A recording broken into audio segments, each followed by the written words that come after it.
السلام عليكم حبايبنا، عاملين ايه؟ يا رب ان شاء الله تكونوا بخير وفي احسن حال. النهارده ان شاء الله جبت لك برضو الجيب الكيكي، عربيه موديل 2008 اول الانتاج.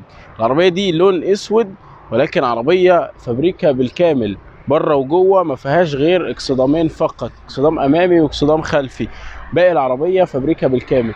طبعا الناس اللي عارفه العربيه دي عربيه عضلات، عربيه محترمه جدا. والعربيات دي كمان من العربيات اللي هي بتديك هيبه كده، فبتلاقيش اي حد راكب العربيه دي. العربيه دي كمان الموتور بتاعها بيبقى 6 سلندر 3700 سي سي. العربيه دي فيها تشتغل فرانس واحد او بتشتغل ديفرانسين، يعني بتبقى 4 باي 4. وهنشوف الكلام ده في الانتيريور. وبرده احنا صورنا قبل كده اللون التاني، اللون الموكا، برضو ممكن ترجع تتفرج عليه، هتلاقيها الفرق بينها وبين العربيه دي ان هي فيها مفتاح دواره فقط لا غير، لكن ان نفس الاوبشن بالظبط بين العربيتين، فتحه سقف ودي فتحه سقف، الفرق بس مفتاح الدواره. تعالى عشان ما نحرقش بس الفيديو ونطول عليكم، تعالى اما نشوف العربيه دي. التفاصيل الاماميه طبعا واضحه، ما فيهاش اي كلام خالص. الفانوس العظيم اللي بيكون شكله ضخم جدا. عندنا كمان هنا برضو الفانوس الشبوره او الفوج لايت، والاكسدام طبعا الجميل قوي اللي بيكون بارز عن العربيه، اللي مديها شكل هجومي جدا وشكلها ممتاز قوي.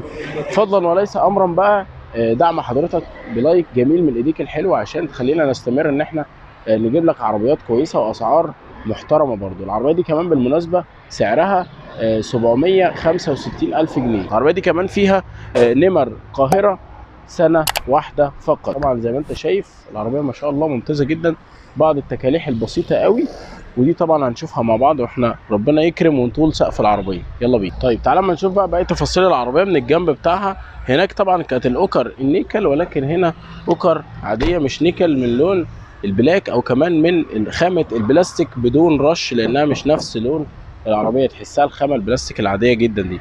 عندنا برضو هنا الحله اللي مكتوب عليها شروكي في اسفل الباب، وبرضو الدعامه اللي موجوده من البلاستيك في اسفل الباب. عندك طبعا الجنوط اللي بتميز العربيه شكلها ممتاز جدا، والتنابير الخلفيه. الجنوط طبعا بتكون جانت سبور، وبيكون من اللون الالومنيوم. مقاس الكاوتش زي ما قلت لك 235 65 17 بوصه. المرايه بتاعتها طبعا بتتميز بالضخامه، يعني شكلها ممتاز جدا.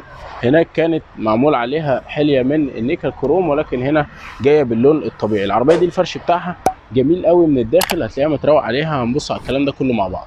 طبعا هنا في بعض التكاليح البسيطه كده من الاسفل، من الاعلى سوري، طبعا لان بتتعرض للشمس والكلام ده. والعربيات دي كمان كلها معظمها كده، يعني العربيه كمان 2008، فمر عليها من الزمن حوالي 16 سنه، فده طبيعي جدا. تعالى ما نشوف بقى باقي العربيه ونبص على خلفيتها مع بعض. يلا بينا. نفس الكلام برضو في العربيه الثانيه، هو نفس الكلام هنا.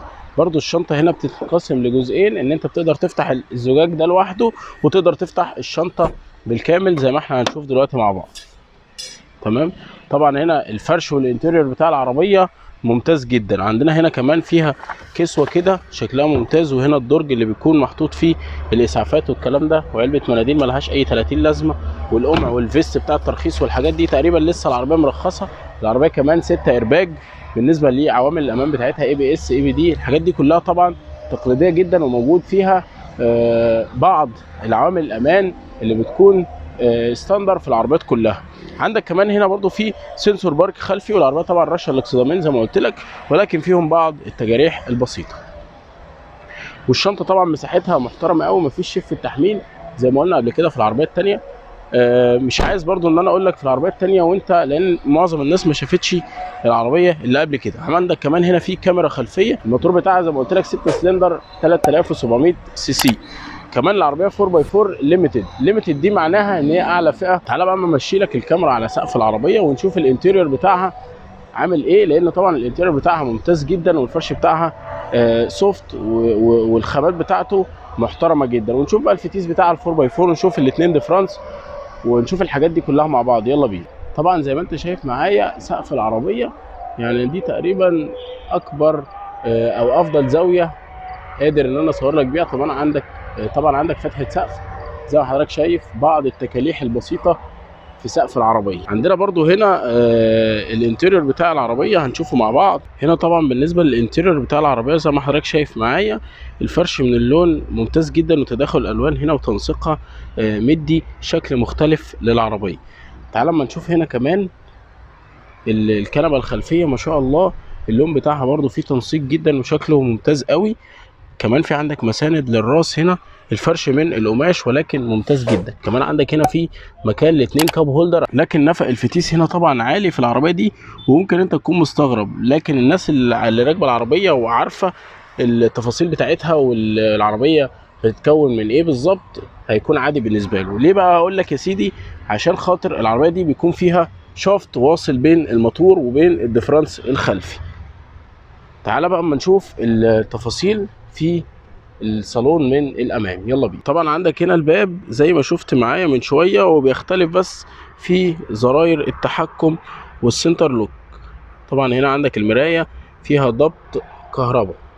عندنا هنا طبعا زي ما قلت لك في العربيه اللي فاتت نفس الكلام، هنا زرار بيتحكم فيه ان الكرسي بيعلى ويوطى، ولكن ظهر الكرسي بيكون مانيوال. عندك هنا برضو العربيه بتكون طاره مالتي فانكشن، ولكن ما بتكونش كامله زي العربيه التانية زي ما حضرتك شايف معايا. وفي عندك هنا كروس كنترول. كمان عندك هنا بالنسبه للعدادات بتاعه العربيه، وعداد العربيه 283,000، التانية كانت 247 تقريبا، فدي ماشيه اكتر منها شويه لانها طبعا موديل قديم حبتين.